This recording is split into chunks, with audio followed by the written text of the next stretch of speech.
Hello to all of you wonderful moms out there. This is episode 33 of the Solve for Mom podcast, and it's also the third installment of the Spring into Action series. I'm your host, Anoki Kapasi, and I am so thrilled you're here today. Have you ever looked at your life and thought, is this all there is? Because instead of living your life to the fullest, you find yourself feeling like you're just kind of getting through it, as if you have to survive it instead of truly living and enjoying it. Well, today, I'm going to talk about 5 powerful ways to elevate your daily life and create the quality of life you deserve. This is a topic that I routinely coach clients around. Almost every single mom that I've coached comes to me with a specific want to improve their quality of life. Or through the self-discovery assessment, find out that living a high quality of life is important to them. So I'll be sharing 5 essential but very straightforward things that you can do now to boost your quality of life. You're going to learn strategies to create more freedom in your daily routines, rediscover activities that bring you genuine joy, and make a meaningful impact while being present for your family. I know you're ready to transform your life from someone who's just getting by to truly thriving as an ambitious mom. So let's get this show going. Welcome to the Solve for Mom podcast. Do you love spending family time together every day but realize that your own interests have fallen to the wayside? Do you have a long list of things you wish to learn but you're so tired from trying to balance it all on your own and frustrated from not planning ahead to make it happen? Have you been mom for so long that you've lost track of who you are as an individual? Hi, I'm Anoki. I'm a PhD biomedical researcher, homeschooling mom, and life coach. I too poured myself into being a mom and thought I had to stop doing the things that I love to do. I was struggling to make time for myself, had lost my sense of direction, and kept second guessing myself. I wanted to take back control of my purpose and passions. But I kept telling myself there'll be plenty of time for that later. Until I did what was natural to me. Using the methods of a scientist, I created plans to prioritize my values, organize my time, and take action towards my goals. If you're ready to go questing for your purpose, level up your learning, and confidently pursue your passions while still being the awesome mama that you are, you're in the right place. In this complex equation we call life, it's time to sharpen our pencils and our minds and solve for mom. Let's get the show started with a listener shout out. This one is from Tasha, who writes, "Practical and inspiring for ambitious mamas. I feel like I'm sitting down with a wise and encouraging friend. The episodes are so thoughtful, practical, and full of inspiration, giving me the tools to grow as a mama while staying true to myself. I'm very particular about the podcasts I choose to spend my time listening to, but Anoki is easy to listen to and her episodes are time efficient, easily fitting into my busy life as a wife, homeschooling mama, student, and entrepreneur. I have already listened to many of the episodes and look forward to more." Thank you, Tasha, and I'm so honored that Solve for Mom makes it to your podcast playlist. If you find yourself agreeing with Tasha, then a quick and free way to support me and my work with Solve for Mom is to simply put in a review. I'm dedicated to helping moms live a meaningful life so that you can feel more like yourself again while being an amazing mom. When you add a review or send any episode to a friend by clicking the share icon, you help me by reaching more incredible moms who are looking for support in their journey to being their best self. And with that, let's get back to the show. When it comes to goals and things that I want to achieve, you know that I'm a planner. It's probably no surprise that I even meticulously planned my path to motherhood. I actually had my kids pretty late. I was 36 years old when I had my first son, and then 39 years old when I had my second. So at this point, I'd basically spent my time building my career, achieving financial stability, and creating that sort of perfect foundation before becoming a mom. Like many ambitious moms, I thought I had everything that I wanted once I became a mom. I had a loving husband, beautiful children, and a successful career. Yet, I kind of felt like something was missing. I had this vague sense that I wanted more, but I couldn't figure out what that more was.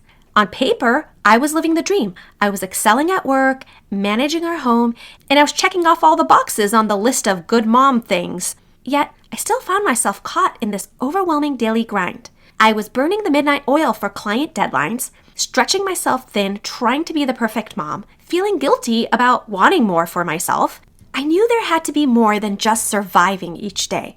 And now in retrospect, I think what I truly craved was a life of purpose and fulfillment. So that means moving beyond the basic check boxes of life achievements and actually creating a deeper, meaningful family connection. I wanted to nourish myself with self-care routines. That included for me quality sleep, being able to move my body, and having good nutrition. I wanted to take on good practices for mental and emotional well-being. And basically, everything changed for me when I stopped waiting for life to happen to me and I started intentionally designing it. At first, I was sort of winging it and I was making small but these powerful shifts. Like I started prioritizing my rest by napping whenever my baby was napping. I actually let the dishes pile up in the sink, which is really not me, but I would do that so that I could spend more time with my family instead of just being in the same room as my family. I couldn't always make it out to go run, so I started to tell myself I could do other things like doing yoga indoors. And eventually, all of these little changes started to evolve into a more comprehensive life planning system. And that's one of the foundational things that I teach. It puts you in the driver's seat of your life, and then it allows you to take control of your time and your energy. You're able to design your ideal day around your priorities and start creating sustainable systems that support your vision. Now, a high-quality life isn't about living the high life and having a lot of money and a lot of things and having status and fame. What I mean is having a life of purpose, intention, and living in alignment. So a high-quality life isn't just one thing. It's a constellation of things that's really personalized to you. In general, though, it's when you have clarity on your purpose and vision, you're able to bring in joy into your daily experiences, and you have the freedom to spend your time on what matters to you the most. And on a similar note, I think of it as not having to do or maybe reducing your amount of time doing things that you dislike so that you don't feel like you're kind of suffering through your day.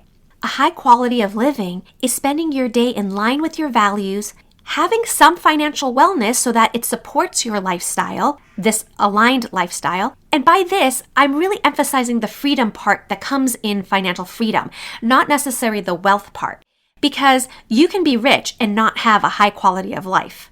My clients have transformed their lives.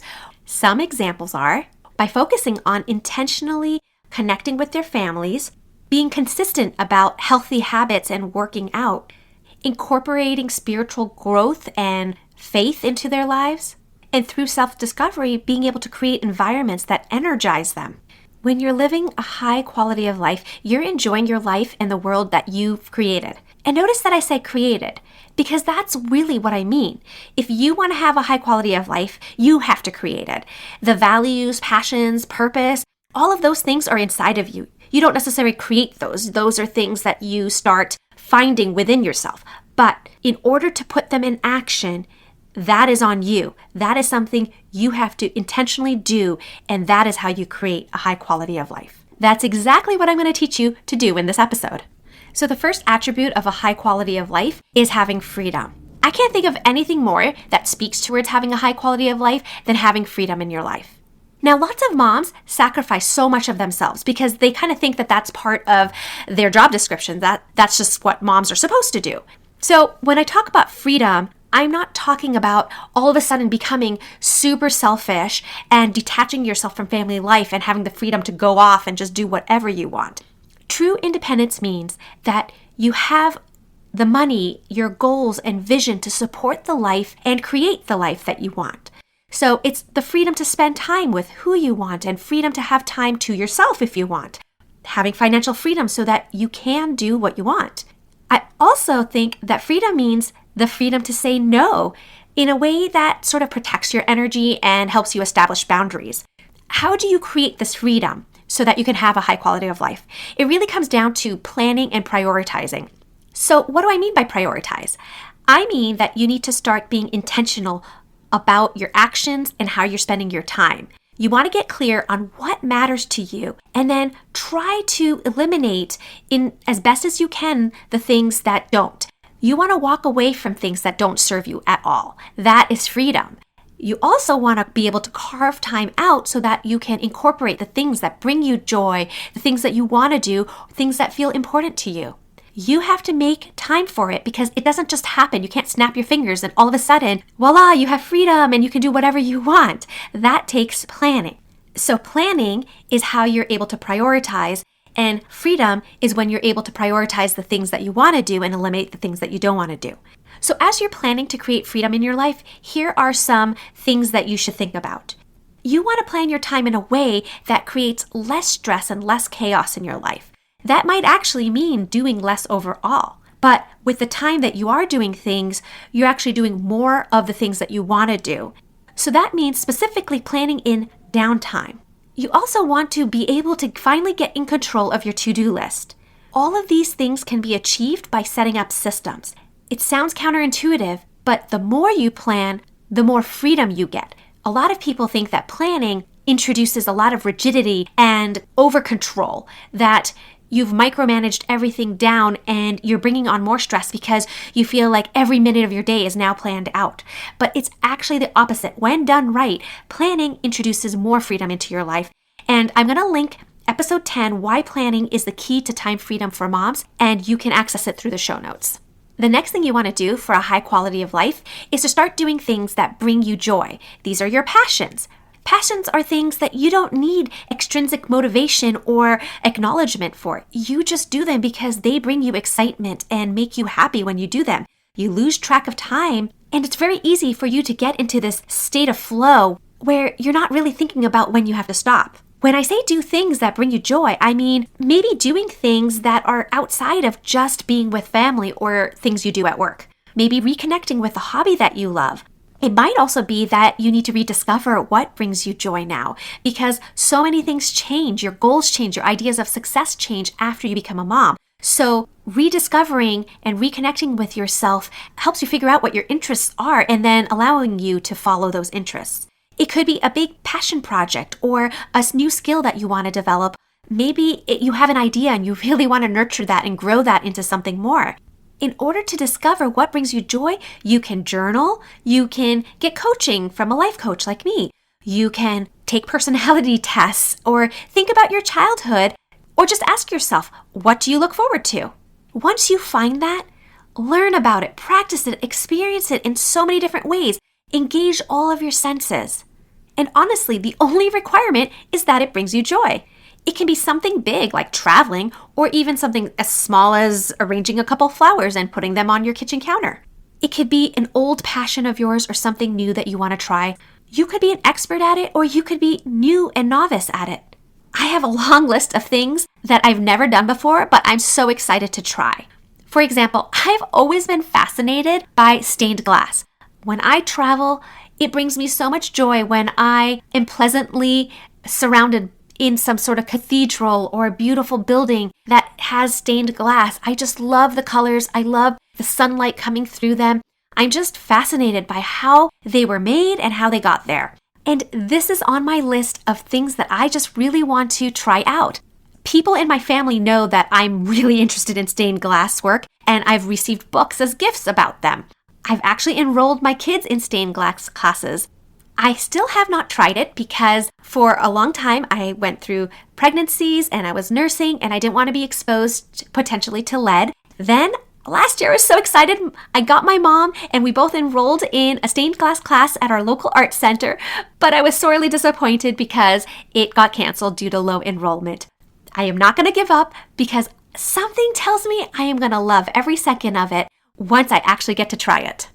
Another aspect about doing things that bring you joy relates to the people that you're with. It's about being surrounded by high-quality relationships and people with good values that align with yours. Life really is about connections and relationships, and that means seeing people smile and laughing and eating with them and creating family traditions. That has been such a big part of my life in the last 2 years.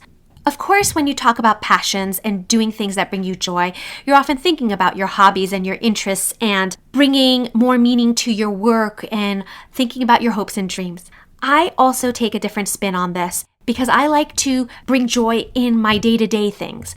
So one example is doing chores at home. I often share the chores and responsibilities of our home with my kids. And now they're really young, so I do curate what kinds of chores I give them. What happens is when I tell them what we have to get done for the day, the first thing they do, I didn't teach them this, they just sort of intuitively do this, is they split up the list based on what each of them likes doing. They divvy up the chores Each one picks their favorites, and when they do that, they usually don't resist. They're really eager to get started and get it done. And so that's an example of when you're able to find the joy in the task at hand, it makes you look forward to that task or to your day. And in doing so, you are living a higher quality of life. Another important thing to do to improve your quality of life is to make an impact. I'm really talking about purpose here. When you feel like you're making a difference and that you're living a life full of meaning, that there's a reason why you're getting up every day and why you've been placed on this planet, then you are going to feel like you're thriving and feel much happier for it. This is so important that it plays a really big part in when I'm coaching my clients.